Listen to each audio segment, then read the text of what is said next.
Sa Osamis City, 4.4 million pesos na halaga ng smuggled cigarettes ang nasabat ng mga otoridad sa magkahiwalay na checkpoint operations sa Barangay Labinay kung saan 4 na individual ang arestado.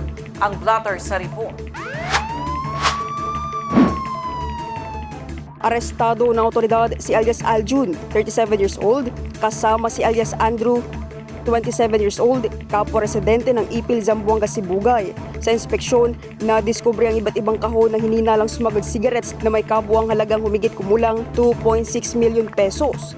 Samantala, sa ikalawang operasyon, nahuli naman sina alias CJ, 23 years old, at alias Andy, 57 years old, kapwa-residente ng Dipolog City.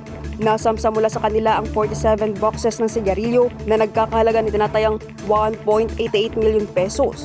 Ayon sa paunang investigasyon, ang mga sigarilyo ay nagmula sa Ipil, Zamboanga, Sibugay at nakatakdang ihatid sa Oroquieta City at pinaniniwalaang binayaran ng mga sospek para sa transportasyon nito.